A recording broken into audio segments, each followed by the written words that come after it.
He's back, Noctis, at long last. Finally. I pitied the FR and I don't even care. To me, well worth it. I don't think there's a character I've had more fun playing with in this game than Noctis. He's got to be my number one. As far as just fun characters to play, he's my number one. I don't care what any of you say. I love him. I think he's great. He's not for everybody though. Definitely. You want to talk different play styles and whatnot. People talk about that a lot.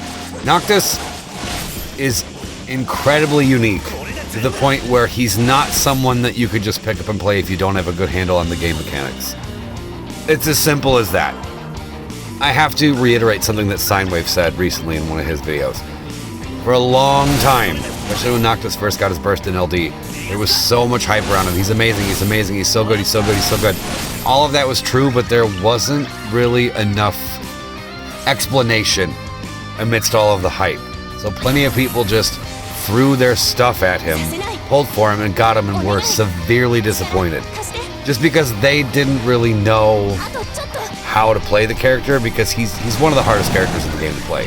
He really is. But if you learn that, he's not only really good for your whole team, as far as turn manipulation, oh my god, nobody does it better than him. He's just really fun. He's really fun, if you ask me. Good news is I got the core BT for free, which I was not expecting. I mean, who would? So I greened it, of course. Core is incredible, by the way. Okay, I'm not about to shit on Core at all, because his mechanics are so broken, for lack of a better word. Just his base kit is so strong that you can kind of just slot him in basically any team and he works. Especially for things like duos. He's just all around good.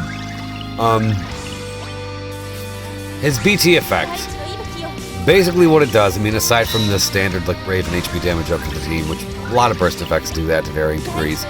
His percentages aren't super high for that, but hey, every little bit helps. His main gimmick is that he can now link with both of your party members instead of just one, which we didn't even utilize here. By the way, we didn't even do that here, but I could have set this up where Core was linked with Aerith as well as Noctis, and then you just see Core hacking and slashing all over the place more than he normally is. Which is pretty sweet, but he's so good that his burst doesn't even really help him much because he's already too damn good. So, yeah, that's Core, basically, as far as what he is now. And he got Echo, of course, so you could just, yeah, that's always good. But I'm happy with both characters, honestly, I really am. Needless to say, we're going 0 turns. It's Noctis, of course. It would be a crime not to go 0 turns today. It would just be a crime not to. So I had to do it.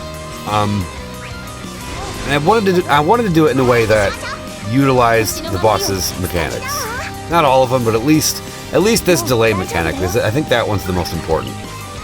Because chances are you're gonna run into this, because he'll start doing it to you. Look, his force bar isn't even half full.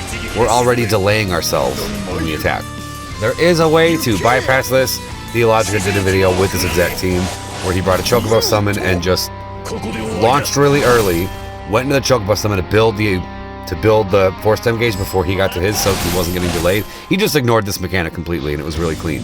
But I decided to go about it in a way that actually showed you guys what to expect when you get into this fight, because I figure most people aren't gonna play it that way. They're gonna run into a situation where they're more than likely gonna get delayed. So I just wanted to show what happens. See, look at that. You guys know that Aerith normally gets to just go again after she uses her FR, but not this time. But I use that to my advantage. Because you kind of can, really. You kind of can. So that's what I decided to do. I still never let him get a turn, even though he's delaying us like crazy. Didn't matter. And you can see in here, look, you can see as the turn order is moving a little bit to the right, we have to go one more turn. You can see that Noctis' turn will end up behind the boss. But if this were any other burst phase, chances are your turn will just keep being pushed back and pushed back and pushed back, and you might not see that character's turn for a really long time.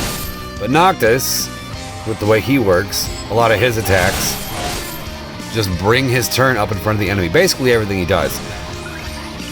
if you set it up right. It's more complicated than that, but plus variants of his skills will just put him right in front of the enemy, of course.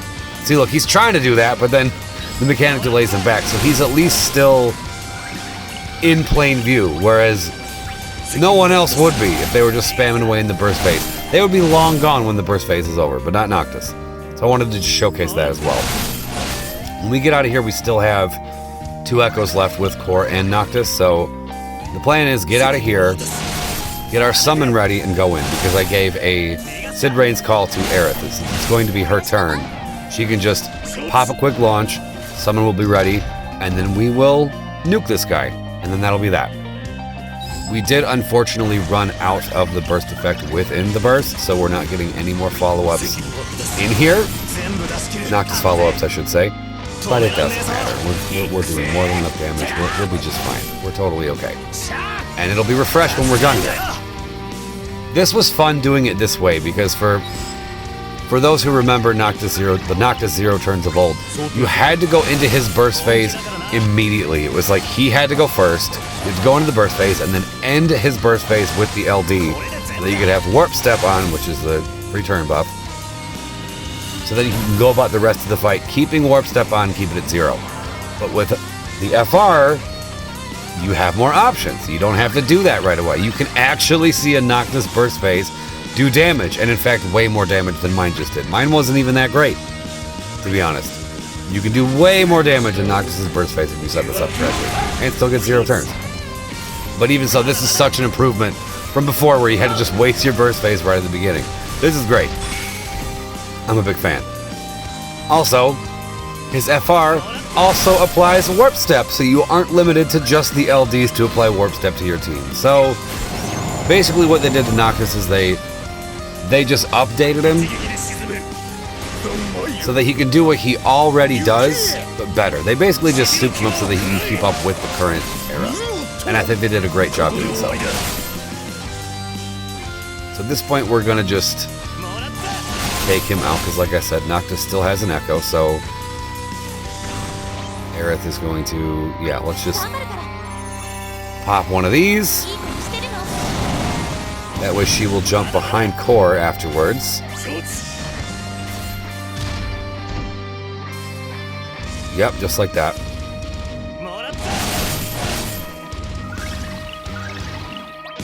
One more, like I said. I do kind of like this FR animation. I like how Zack gives Noctis a little boost like that. I think that's kind of cool.